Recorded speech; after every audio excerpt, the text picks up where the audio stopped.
Selamat pagi saudara, sebagai daerah kepulauan Meranti menghadapi tantangan unik, mulai dari konektivitas antara pulau, kemiskinan ekstrim yang masih tinggi, hingga keterbatasan infrastruktur dasar.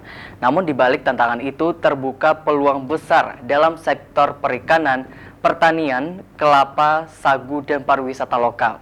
Kali ini kita akan membahas tema yang sangat krusial dan menjadi sorotan masyarakat luas, yaitu bagaimana strategi pembangunan dan penguatan ekonomi di Kabupaten Kepulauan Meranti.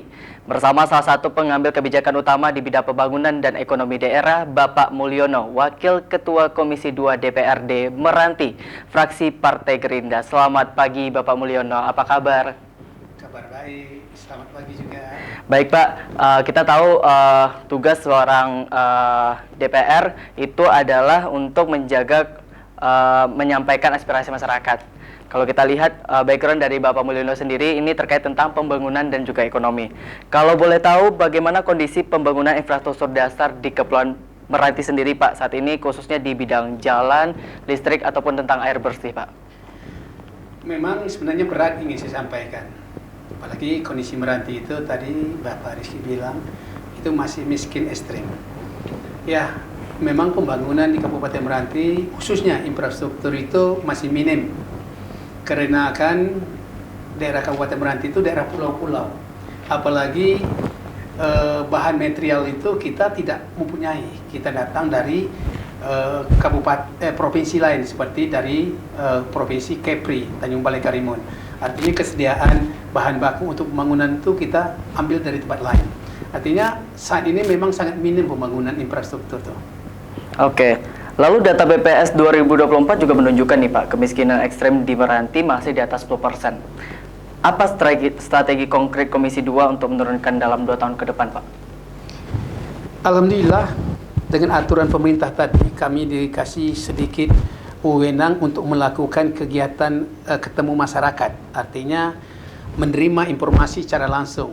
Kita kunjungan langsung ke masyarakat melalui reses. Reses ini kita lakukan adalah untuk menyampaikan dan menerima aspirasi masyarakat dalam konteks masyarakat di bawah itu kebutuhannya apa, urgennya apa. Seperti hari ini masyarakat daerah Meranti itu infrastrukturnya kurang, seperti jalan.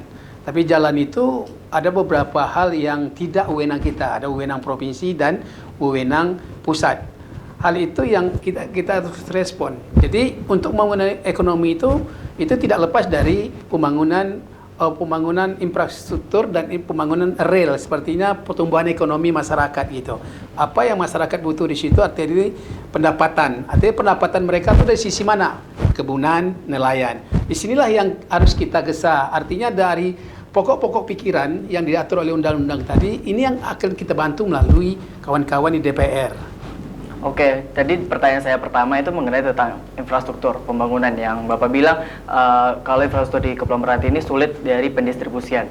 Dan di pertanyaan kedua ini terkait tentang bahwa ada data BPS menunjukkan kemiskinan ekstrim masih ada di Meranti lebih kurang sekitar 10%. Itu berarti artinya ada kaitan yang sangat erat. Apakah ada pengaruh lain dari infrastruktur ini bisa mempengaruhi di daerah Kepulauan Meranti sendiri, Pak? Itu pasti. Salah satu begini, mereka itu bertani, berkebun, bersawah. Jadi contoh kalau mereka bertani tadi, kalau infrastruktur tidak bagus, mereka membawa barang produk mereka untuk dijual ke pasar, itu agak sangat sulit. Artinya dengan kondisi jalan yang tidak bagus, mereka untuk menempuh pasar itu sangat sulit. Artinya untuk mereka jual langsung itu berdampak dengan pendapatan mereka.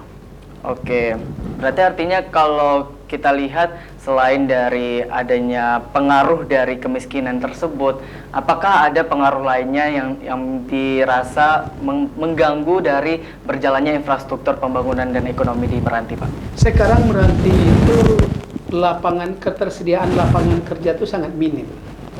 Kalau di kabupaten kota lain itu ada perusahaan-perusahaan besar yang menyiapkan tenaga kerja. Tapi di Meranti hari ini agak sedikit perusahaan-perusahaan itu yang ada melakukan usaha di daerah. Dikarenakan lapangan kerja sedikit, jadi pendapatan masyarakat di Meranti itu sangat minim. Tetapi karena Meranti itu berdekatan Malaysia, itu agak terbantu. Jadi masyarakat Meranti itu berhijrah bekerja ke Malaysia dalam kondisi yang hari ini itu sangat riskan dalam penerbitan tenaga kerja keluar. Oke, tadi Bapak bilang adanya lapangan pekerjaan yang cukup sulit di Kepulauan Meranti. Tapi yang kalau kita lihat, potensi dari Kabupaten Kepulauan Meranti ini sangat banyak, Pak. Salah satunya itu ada kelapa dan juga sagu di sini. Berarti artinya bisa fokus ke pertanian. Apakah ada alasan dibalik semua yang terjadi itu? Kenapa anak-anak atau masyarakat di daerah sana membangkitkannya bertani di daerah Kepulauan Meranti ini sendiri, Pak? Memang salah satu produk unggulan di Meranti itu sagu. Sagu ini tidak semua masyarakat itu punya tanah. Karena harus punya kebun sagu itu harus punya tanah yang luas. Jadi tidak semua masyarakat punya, apalagi di daerah Meranti itu ada sebuah perusahaan yang nama perusahaan Sempurna yang kita anggap punya lahan besar. Jadi masyarakat Meranti ini mereka itu punya kebun itu kecil-kecil. Jadi tidak semua masyarakat itu punya. Tapi potensi sagu ini memang sudah mendunia di Meranti gitu. Jadi selain sagu tadi kan ada produk perikanan. Disinilah pemerintah daerah kita berharap nanti ke depannya kami juga sendiri, kami anggota DPR ini akan memberi sedikit insentif. Contoh begini, kami akan melakukan kelompok-kelompok kecil. Contoh di masyarakat tadi itu ada 10 atau 20 orang yang mereka itu ingin bernelayan, tetapi mereka tidak punya alat untuk menangkap ikan. Artinya itu yang kami bantu melalui pokok pikiran. Contoh 10 orang tadi kita bantu dengan satu pompong kecil atau dengan 10 sampan yang bisa mereka, kemudian dengan jaring, kemudian dengan satu orang itu terpenuhi dengan 10 jaring, kemudian kita kasih. Mereka itu akan menjadi nelayan. Hari ini mereka kan tak punya alat untuk menangkap ikan. Ini yang harus kita lakukan, pemerintah daerah juga harus melakukan itu. Untuk mereka punya kegiatan, punya pekerjaan.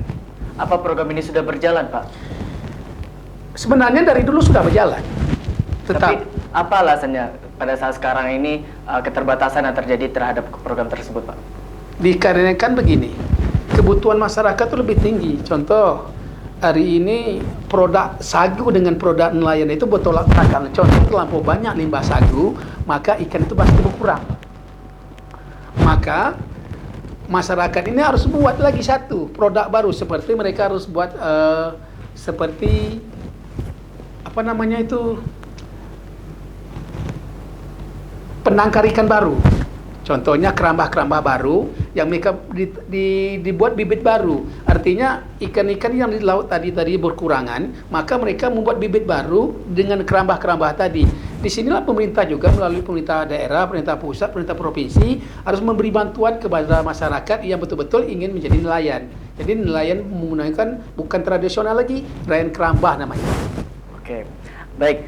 Di sini juga ada mengatakan bahwa indeks pembangunan manusia Meranti ini masih rendah di Provinsi Riau. Bahkan kita lihat tadi juga berkaitan dengan data BPS kemiskinan. Apa intervensi kebijakan pembangunan ekonomi yang dilakukan dari pemerintah daerah dan bahkan dari DPRD sendiri untuk mendongkrak indeks pembangunan manusia ini, Pak? Iya, kalau kami DPR itu kan melalui RESED itu kami akan membangun sedikit pola. Artinya pola itu bagaimana cara berpikir masyarakat itu untuk lebih baik. Contoh tadi kalau mereka bermalasan, mereka hanya nelayan secara tradisional, kita akan bantu melalui kelompok-kelompok tadi, alat-alat tangkap tadi, mereka akan mendapat penghasilan lebih gitu. Cara menongkrak begitu juga dari sisi pertanian. Kami meminta beberapa masyarakat itu buat kelompok juga. Contoh mereka agak pertanian, contoh kopi. Artinya dengan 10 orang tadi kita kasih bibit, mereka punya tanah, mereka nanam. Mereka nanam tanpa mengeluarkan modal untuk beli bibit, kita kasih bibit. Dengan tumbuhnya contoh dengan tumbuhnya kopi tadi, maka kopi itu bisa mereka jual. Di situ mereka berpikir lebih agak baik cara berpikir mereka dengan pendapatan mereka berbeda. Oke, berarti artinya di sini semua usaha sudah dikerahkan untuk bisa membangkitkan semangat masyarakat untuk pembangunan ekonomi. Artinya banyak sekali wadah dan potensi yang bisa dikembangkan dari Kabupaten Kepulauan Meranti sendiri, Pak, yang bisa menghasilkan berupa UMKM. Nah, saudara, habis ini kita akan membahas mengenai tentang seputar usaha-usaha yang dilakukan dari masyarakat untuk membangkitkan pembangunan dan juga ekonomi di daerah Kabupaten Kepulauan Meranti. Tetap bersama kami.